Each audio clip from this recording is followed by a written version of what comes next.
Buenas tardes a todos y a todas. Es un gusto saludarles otra vez a las personas que están conectadas aquí en el Zoom y también en el Facebook de la página de Comuna Purépecha. Este es el último conversatorio que tenemos en el año por parte de Comuna Purépecha y pues lo quisimos cerrar también un poco con este tema que nos parece que ha sido también una de las, una de las banderas, de las muchas banderas que tiene Comuna, que tiene que ver con la autonomía y con las herramientas que la autonomía necesita para poder ser posible.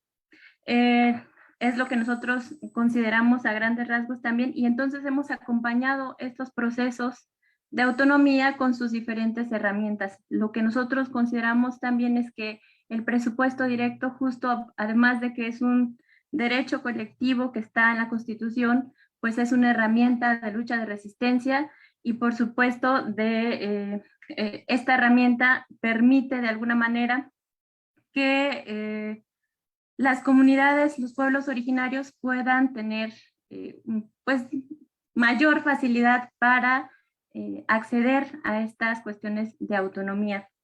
El conversatorio se llama Los presupuestos directos para las comunidades indígenas y vamos a tener 4 intervenciones de compañeros y de una compañera, el compañero Pavel Juliano Guzmán, el compañero Nicolás Valencia Morales, el compañero Leandro Espino Córdoba y la compañera Claudia Alejandra Pureco Sánchez. Todos y la compañera pues forman parte de Comuna Purépecha. Y bueno, también habría que hacer mención que pues también es nuestra chamba estudiarle, es nuestra chamba estar reflexionando estos temas para poder acompañar estos procesos autonómicos. Y bueno, los compañeros y la compañera y en general todo Comuna hace un esfuerzo también por estar pues acercándonos a estos temas a través de nuestras lecturas, de nuestras reflexiones y de nuestras comparticiones. Entonces, bueno, sin más, vamos a iniciar con la primer ponencia que corresponde al compañero Pavel Uliano Guzmán. Él va a hablarnos sobre el presupuesto directo federal, estatal y municipal para los pueblos indígenas.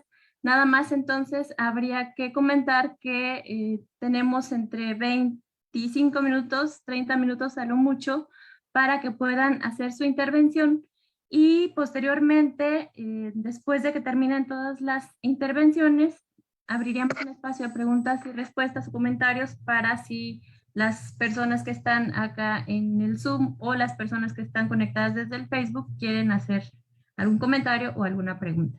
Entonces, te damos la palabra, Pavel, y escuchamos. Muchas gracias. Muchas gracias, maestra Dey, y muchas gracias al compañero Marco por la bienvenida. Bueno, voy a compartir mi pantalla. Por favor, me comentan si ya se está proyectando, si ya se puede ver.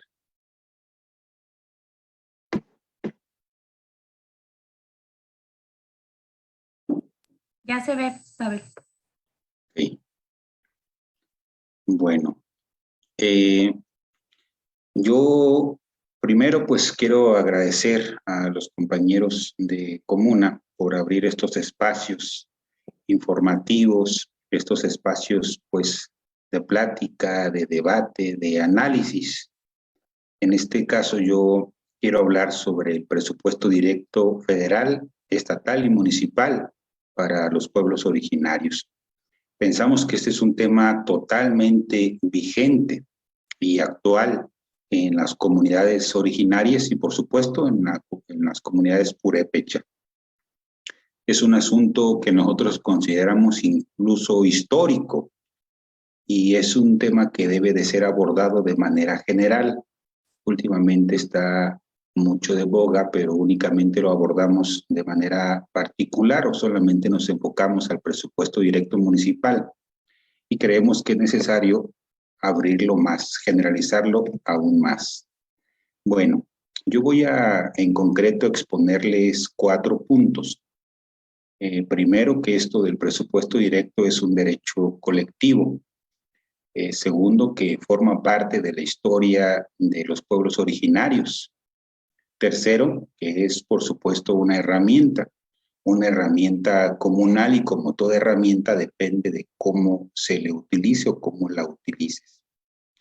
Y cuarto, que esto es un proyecto de corto, de mediano y de largo plazo.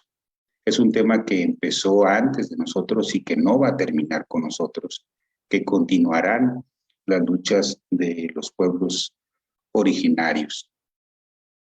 Bueno, me voy a ir lo más rápido posible para tratar de alcanzar el tiempo.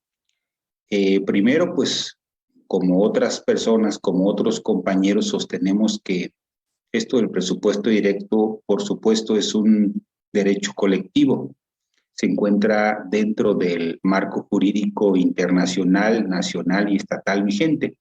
O dicho de otra forma, se encuentra pues dentro de las leyes burguesas.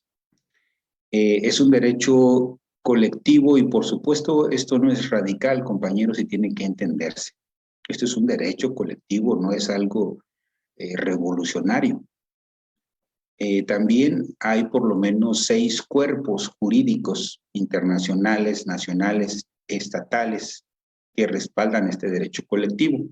Por supuesto, los más conocidos es el Convenio 169 de la Organización Internacional del Trabajo, la Declaración de las Naciones Unidas sobre los Derechos de los Pueblos Indígenas, el artículo 2 constitucional, el artículo 3 de la Constitución de Michoacán, la Ley de Mecanismos de Participación Ciudadana y últimamente, por supuesto, la Ley Orgánica Municipal. Y solamente voy a citar uno, que es el artículo 2 de la Constitución Política de los Estados Unidos Mexicanos, y cito: las autoridades municipales determinarán equitativamente las asignaciones presupuestales que las comunidades administrarán directamente para fines específicos.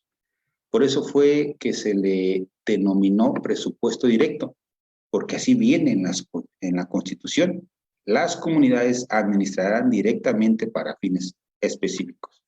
Así se le puso para que los presidentes municipales entendieran, para que se dejara constancia de que esto viene en la propia Constitución.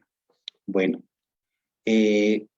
aún antes de este marco jurídico internacional, nacional y estatal, hay una raíz, por supuesto, del presupuesto directo.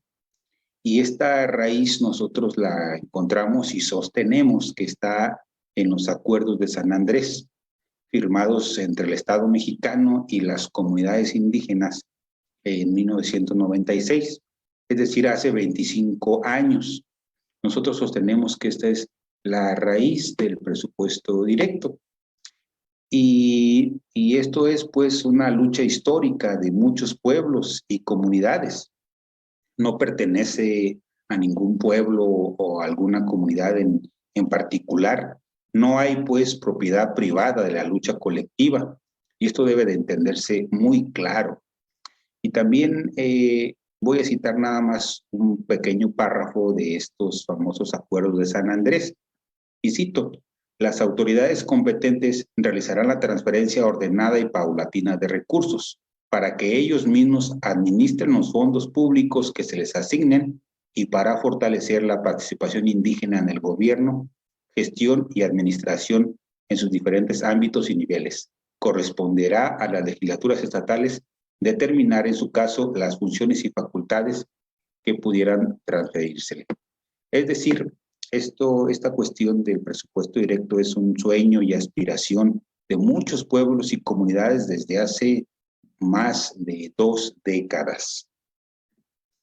Bueno, también nosotros pensamos o sostenemos que esto forma parte de las luchas históricas, de la historia de los pueblos originarios. Por supuesto, los pueblos originarios han tenido más de 5 siglos de resistencia y lucha. Antes de tiempos prehispánicos lucharon entre sí los señoríos por la dominación. También lucharon, por supuesto, en contra de la conquista española. Hubo muchas rebeliones durante la colonia. En Michoacán hubo, por ejemplo, las rebeliones de Pascua de 1766. Y hubo múltiples rebeliones a lo largo de la entonces Nueva España.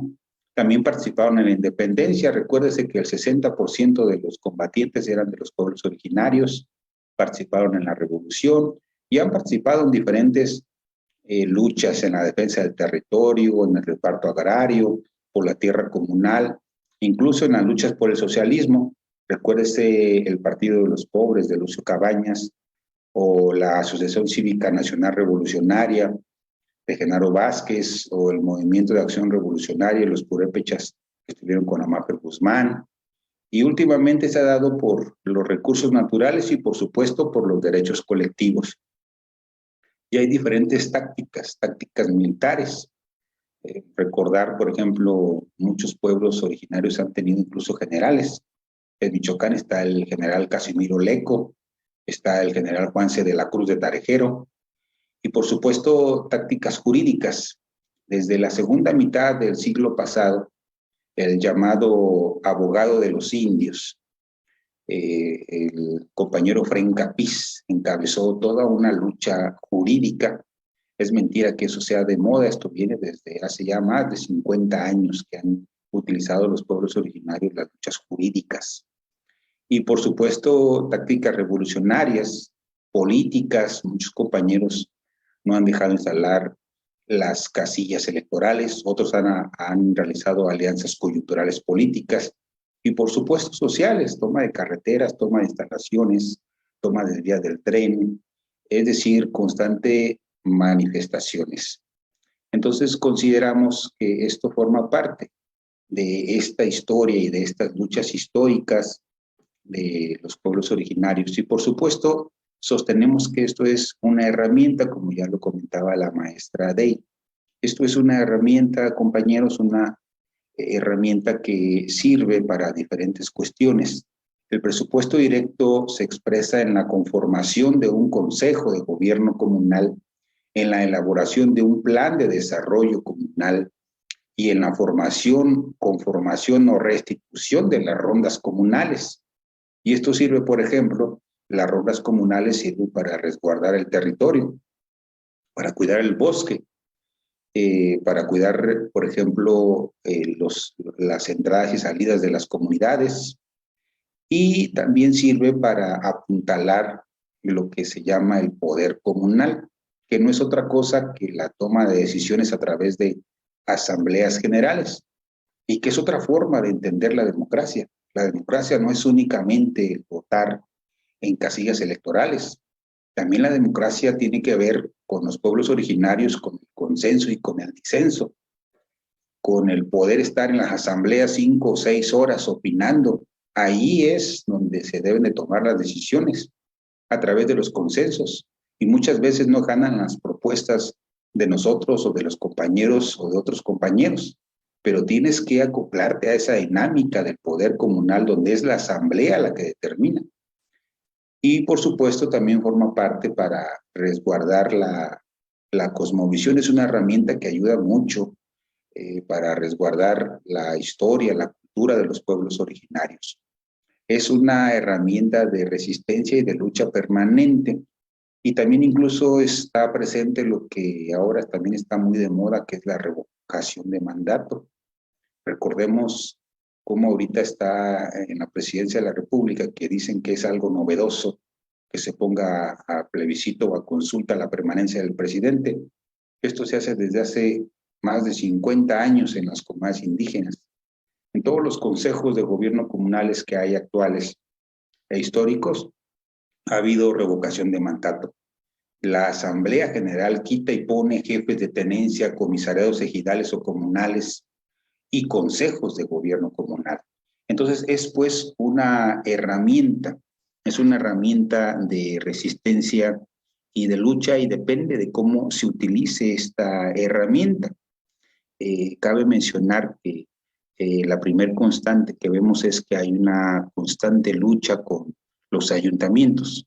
Esto del presupuesto directo en un primer nivel es el enfrentamiento con los ayuntamientos. Y los ayuntamientos, por supuesto, son una creación de los españoles. El primer ayuntamiento que hubo fue el ayuntamiento de la Villa Rica de Veracruz, fundado por Hernán Cortés. Entonces es pues una institución impuesta. Y Entonces, este es el primer nivel donde hay un enfrentamiento constante con los ayuntamientos. Ningún ayuntamiento de ningún partido político quiere ceder presupuesto, porque esto quiere decir ceder poder, ceder representatividad. Y por supuesto, ninguno lo quiere ceder. Y entonces hay diferentes tácticas por parte de los ayuntamientos, tácticas de cooptación. El primer enemigo del presupuesto directo en las comunidades indígenas son los empleados de los ayuntamientos, son sus operadores políticos directos y por supuesto también establecen una táctica jurídica, presentan controversias constitucionales, amparos, impugnaciones. Ahorita seguramente el compañero Nicolás hablará sobre ello. Solo mencionar, por ejemplo, el caso de Sebina, donde el ayuntamiento, ayudado por el gobierno del estado anterior, presentaron 13 recursos jurídicos en contra. Y por supuesto también tácticas de confrontación y de violencia. Pues esto es una lucha, compañeros, no es algo que se da por un decreto, es algo que tiene que estar en la constante organización de los pueblos originarios.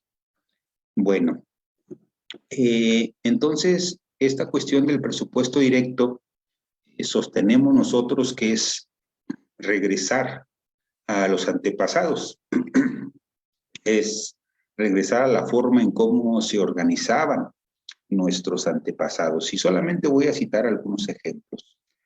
En el año 550 de la era común, se estableció en Teotihuacán un consejo de gobierno. Hay trabajos muy importantes de la doctora Linda Manzanilla donde demuestra que había un consejo de gobierno ahí, que había 4 concejales. Entonces es una forma pues de organización de los antepasados. Por ejemplo, en Michoacán, acá en Michoacán hubo históricamente o en el tiempo prehispánicos diferentes consejos.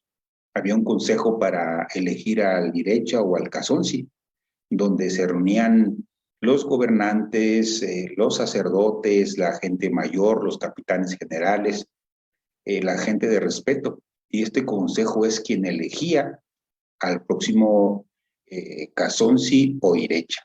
No era una como en Europa donde quedaba el primogénito. Muchas veces quedaron otros Cazonsi que no tenían línea directa con el gobernante en turno. Entonces había, por supuesto, un consejo para elegir gobernador o señor, pues, o Irecha. También, por supuesto, había diferentes consejos. Había un consejo de gobierno de las 3 ciudades-estado, de Pátzcuaro, de Tzintzuntzan y de Iguazio. Había incluso, recordamos, consejos de guerra. Los capitanes generales se tenían que reunir a través de la organización de los barrios para consensar o para decidir a dónde se iba a defender o a expandir el señorío. Entonces, eso es una forma de organización de los antepasados.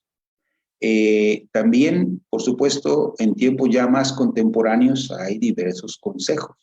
Está, por ejemplo, el Consejo Juricahuaricuinchecua, que al menos teóricamente fue de los primeros que propuso que para realizar celebración y encendido del año en Fuego Nuevo de Purépecha se debía de trabajar de manera autónoma, sin los gobiernos, sin la Iglesia Católica, sin las instituciones y sin los partidos políticos. Entonces, es algo que está constante en la idea de los pueblos originarios. Y por supuesto, recordemos el caso del Congreso Nacional Indígena, donde tienen también su Consejo Indígena de Gobierno. Y en la actualidad, en Michoacán, ahorita está en muchas comunidades la conformación de consejos de gobierno comunal, y esto no es algo nuevo. Esto viene, nosotros decíamos hace rato que las raíces se encuentran en los acuerdos de San Andrés, y por supuesto el primer consejo que viene ahí es de inspiración precisamente del Congreso Nacional Indígena, y fue con los compañeros del Consejo de Gobierno de Norío en el 2004. Y el caso más conocido, por supuesto, es el de los compañeros de Cherán en el 2011. Pero a partir de ahí se vinieron una serie de conformación de consejos por 3 vertientes. Uno, que es el Consejo de la Autonomía sin permiso de nadie, que se dio con pura movilización. 2, a través de algunos juicios para la protección de los derechos políticos electorales o a través de algún recurso administrativo. Ese es el segundo caso. Y el tercero, pues en algún acuerdo con los ayuntamientos o con los cabildos. Entonces, hay tres vertientes. Entonces, actualmente hay más de 17 consejos de gobierno comunal. Ahí en la diapositiva ponemos alguno de ellos. Entonces, el tema se ha centrado únicamente en el ideario y en las aspiraciones en el presupuesto directo municipal. Pero es preciso también que este sueño o aspiración se centre en el presupuesto directo estatal. Y por eso nosotros comentamos que esto es un proyecto a corto, mediano y largo plazo. Y vamos a ver, entonces sostenemos que este es un derecho que también puede estar a nivel estatal, que no solamente se debe de ver o luchar por el presupuesto directo de los municipios. Actualmente las comunidades le exigen vía movilización o vía administrativa a los ayuntamientos la parte presupuestal que les corresponde según su número de habitantes. Pero este presupuesto en los 15 o 17 consejos que hay actuales únicamente afecta a los ayuntamientos. Ahora pensamos que es tiempo de que también se vaya pensando en el presupuesto directo estatal e incluso federal. Si nosotros observamos, por ejemplo, cuál es el presupuesto directo que le corresponden a los pueblos originarios del estado conforme su número de habitantes, pues primero vamos a ver cuál es el presupuesto estatal. Y el presupuesto estatal, es decir, el presupuesto que ejerce el gobierno del estado o que va a ejercer durante el próximo año 2022, es de 81,546 millones, 87,927 pesos. Ese es el presupuesto que tiene el gobierno del estado para el próximo año. De este presupuesto, actualmente la Comisión Estatal para el Desarrollo de los Pueblos Indígenas únicamente tiene un poquito más de 24 millones. Lo voy a redondear, un poquito más de 24 millones.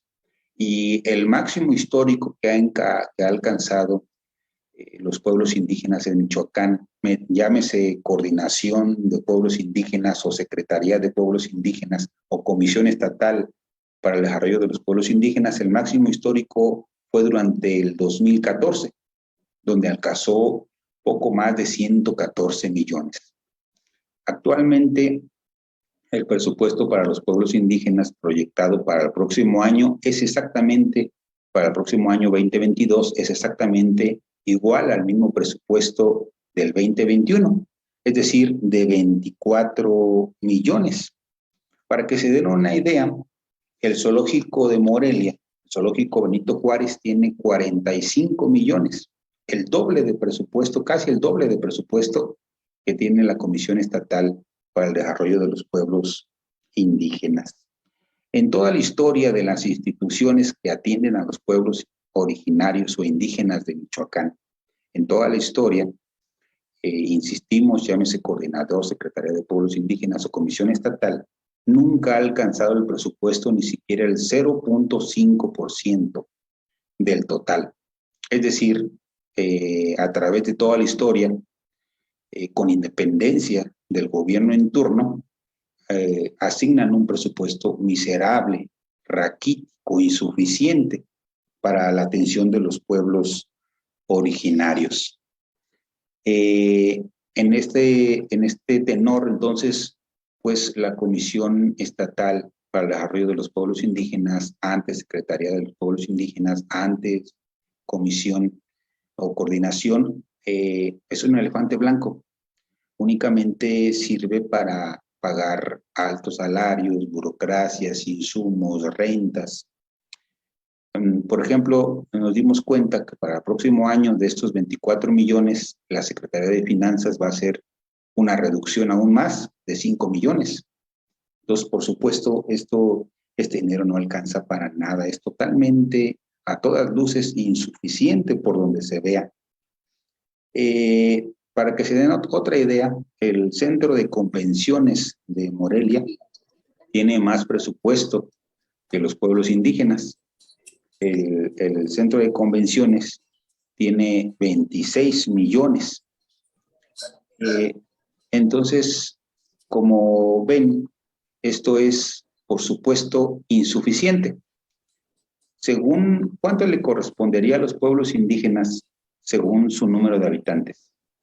Si ven el INEGI del año pasado, en Michoacán hay poco más de 150,000 personas que hablan una lengua. Voy a silenciar algunos micrófonos, o si nos pueden ayudar a silenciar algunos micrófonos que están abiertos, compañeros, por favorcito. La población hablantes de una lengua indígena es de un poco más de 150,000 personas. Y esto corresponde al 3.16% del total de la población. Si nos vamos por la población hablante, le corresponderían a los pueblos indígenas por población 2.576 millones. Y no los raquíticos o miserables 24 millones. Por eso es que hay una pobreza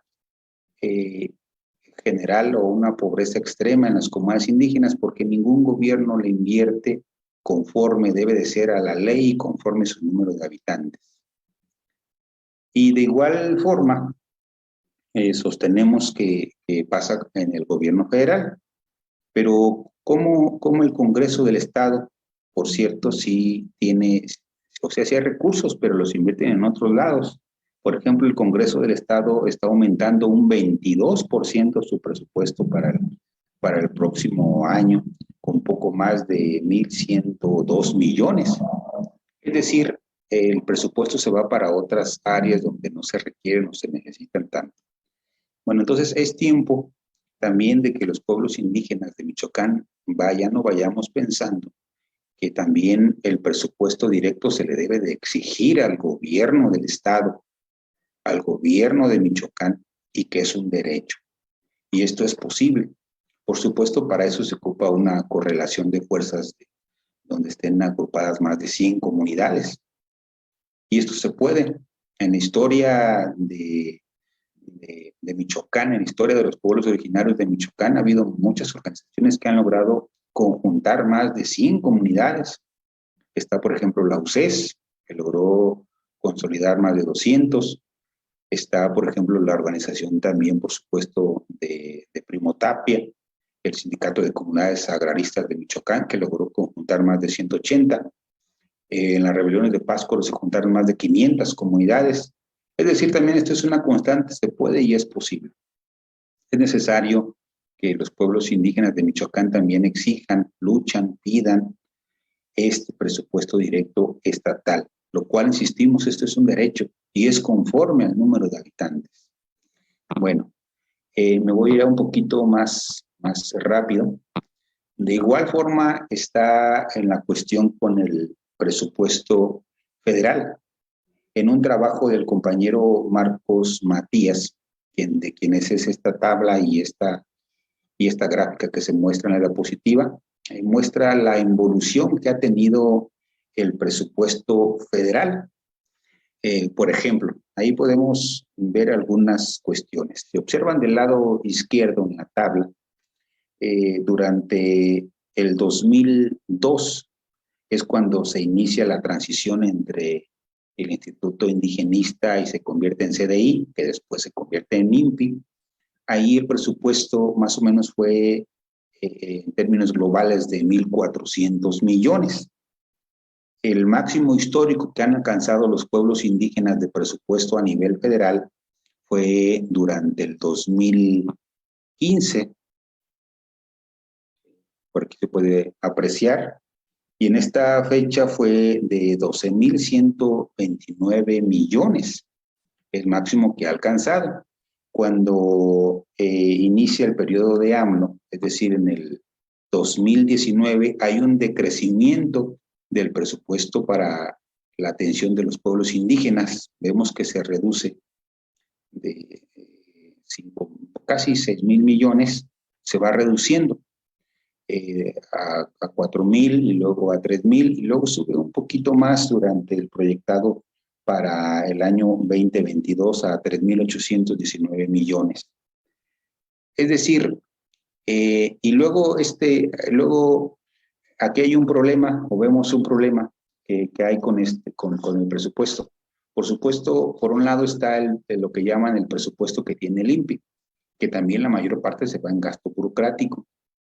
Pero hay algo que llaman ellos el presupuesto transversal, que según ellos es lo que se invierte en los pueblos indígenas. Y este presupuesto transversal, el máximo que se ha alcanzado es el que se va a invertir durante el año que viene, que es de 124,593 millones en términos redondos. Entonces, este presupuesto, en realidad, del lado derecho ven la gráfica, la mayor parte, más del 50%, se va para la Secretaría del Bienestar. Otra parte, por supuesto, se va para la Secretaría de Educación y en tercer rubro más grande se va para la Secretaría de Salud. Pero han dicho los especialistas, entre ellos este compañero, que no existe ningún mecanismo para evaluar ni auditar la aplicación de este famoso presupuesto transversal. Sin embargo, y continuando, pues esto es totalmente insuficiente para atender a los pueblos originarios. Y solamente voy a dar algunas estadísticas rápidas, muy concretas. Si ustedes revisan la medición de pobreza del 2020 del Consejo Nacional de Evaluación de la Política y Desarrollo Social de Coneval, en lo que ellos llamaron la medición multidimensional de la pobreza en México 2018-2020, ahí vemos, en la gráfica se puede observar cómo el 76,8% de la población hablante de una lengua indígena se encuentra en la pobreza y el 35,7% se encuentra en la pobreza extrema. Si vemos estas mismas estadísticas en la población que no habla una lengua indígena, la pobreza de estas personas que no hablan una lengua indígena alcanza el 6,8%. Es decir, los pueblos indígenas son hasta 5 veces más pobres que la población mestiza. 7,5 de cada 10 personas viven en pobreza. Entonces, por supuesto, el presupuesto para su atención no es suficiente, no alcanza. Por ejemplo, también voy a dar otros datos muy concretos. 8 de cada 10 viviendas en que viven los indígenas mantienen rezago habitacional. 19,9 carecen de servicios de agua. 26,4 no tienen drenaje y el 13,9 mantiene pisos de tierra.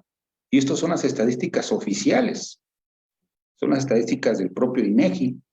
Por ejemplo, en Michoacán, para dar este ejemplo, si ustedes observan o van a las comunidades, hay unas comunidades que se le denominan o llaman comunidades de los santos, acá en Los Reyes.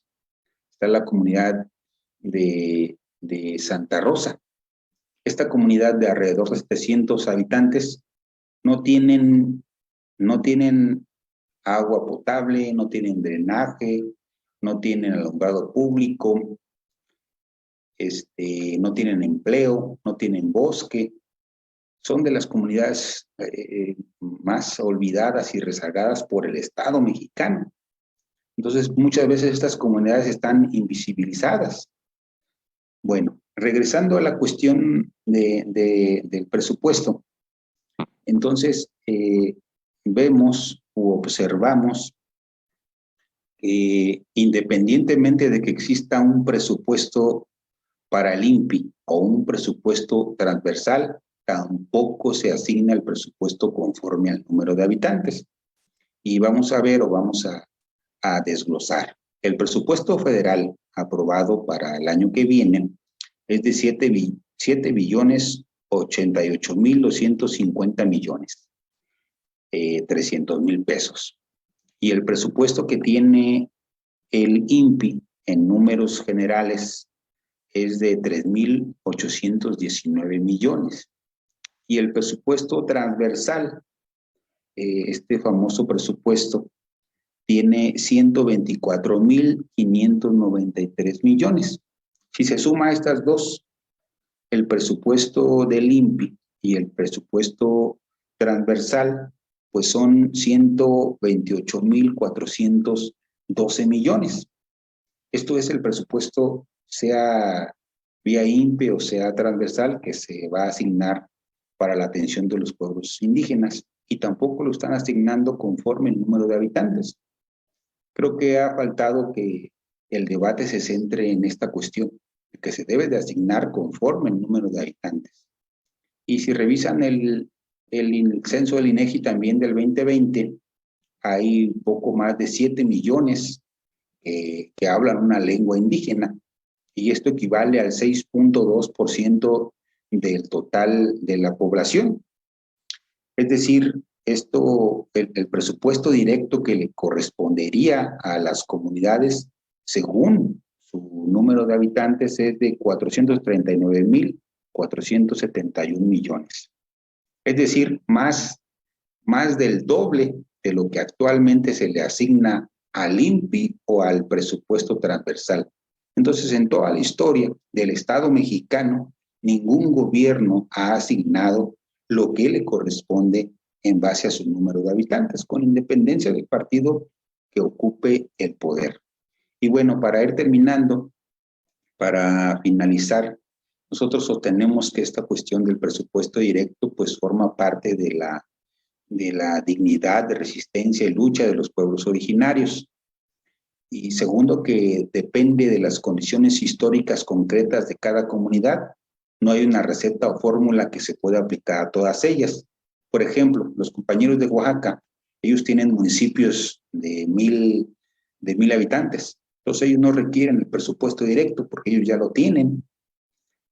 O por ejemplo, se le acaba de asignar un proyecto de justicia para el pueblo yaqui, donde se les asignaron 11,000 millones como parte de resarcir esta deuda histórica.